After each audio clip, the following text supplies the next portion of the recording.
Et le verset 8 dit, que dit-elle donc? La parole est près de toi, dans ta bouche et dans ton cœur. Oh, c'est la parole de la foi que nous prêchons. Et le verset 9, qui est le Saint-Pérassement, dit, si tu confesses de ta bouche le Seigneur Jésus, et si tu crois dans ton cœur que Dieu l'a ressuscité des morts, tu seras comment? Sauvé. Verset 10, car c'est en croyant du cœur qu'on parvient à la justice, et c'est en confessant de la bouche qu'on parvient quoi?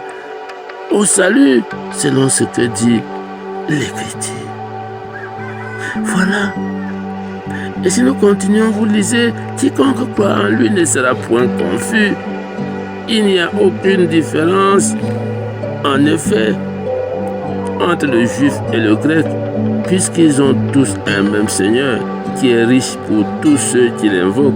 Car quiconque invoquera le Seigneur, le nom du Seigneur sera sauvé. Comment donc invoqueront-ils celui en qui ils n'ont pas cru? Et comment croiront-ils en celui dont ils n'ont pas entendu parler? Et comment en entendront-ils parler s'il n'y a personne qui prêche?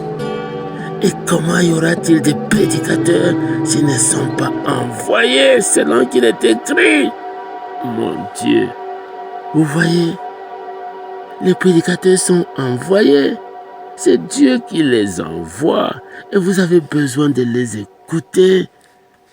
Vous voyez, sans la connaissance de la parole de Dieu, notre prière est vague et n'aura pas d'effet.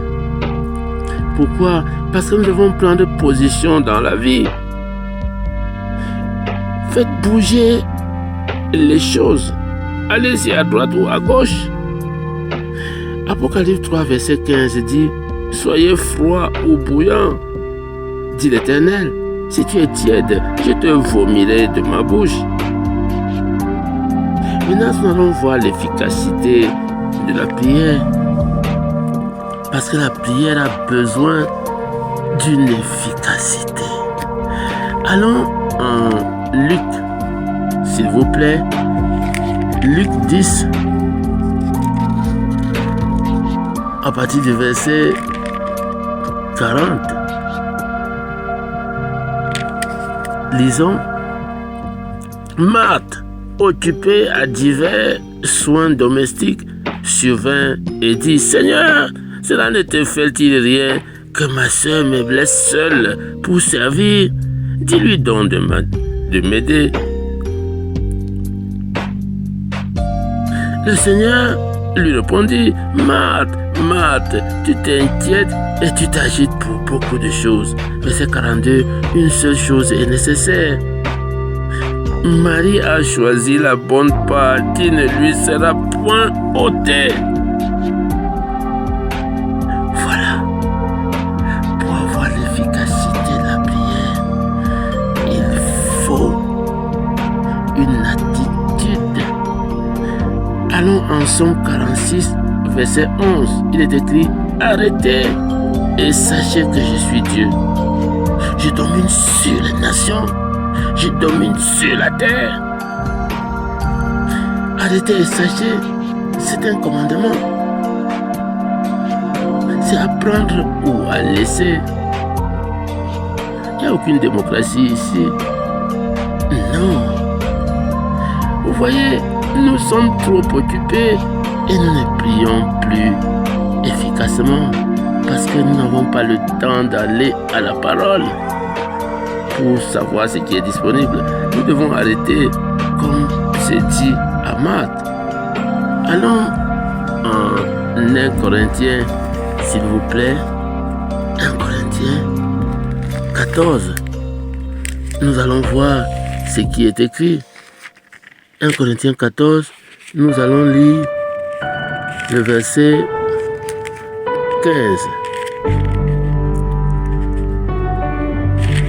1 Corinthiens 14, nous y sommes. Le verset 15, il est écrit.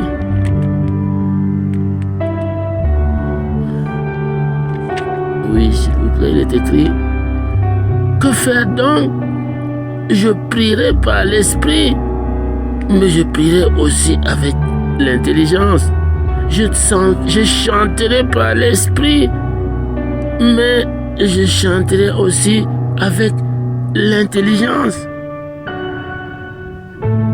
Alors, nous avons besoin de comprendre ce passage. Que faire donc? Je prierai par l'esprit. Vous savez comment on prie par l'esprit? Vous avez besoin de le savoir. C'est opérer la manifestation de l'esprit. C'est la connaissance de la parole qui vous amène à le faire. Nous y parlerons plus tard.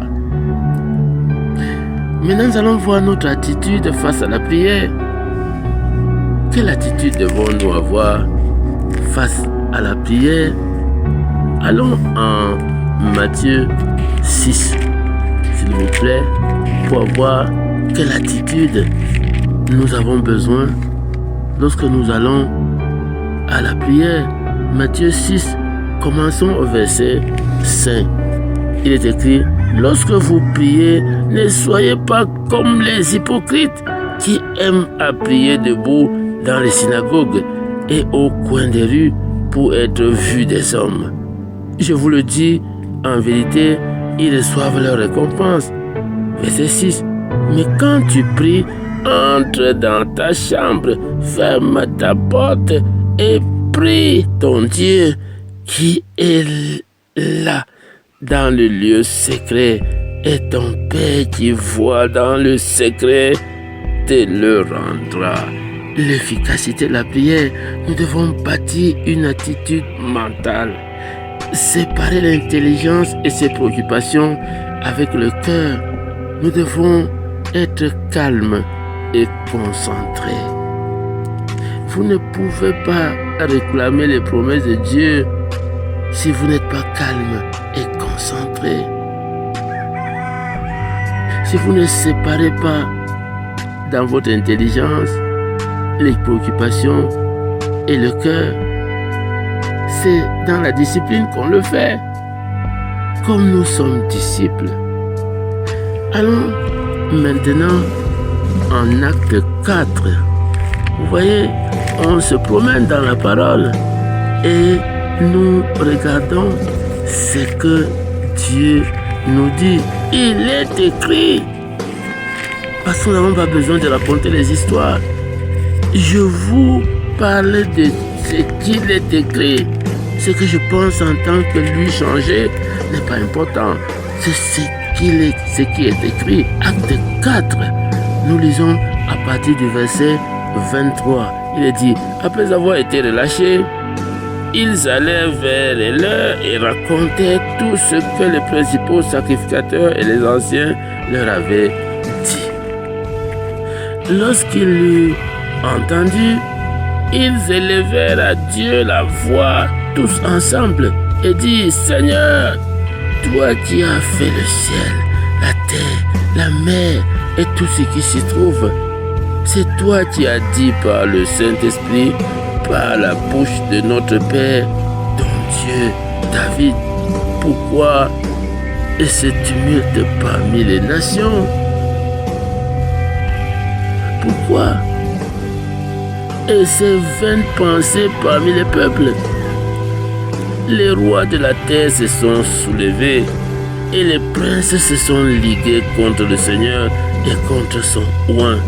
En effet, contre ton saint serviteur, Jésus, que tu as oint, Hérode et Ponce Pilate se sont ligués dans cette ville avec les nations et avec les peuples d'Israël pour faire tout ce que ta main et ton conseil avaient arrêté d'avance.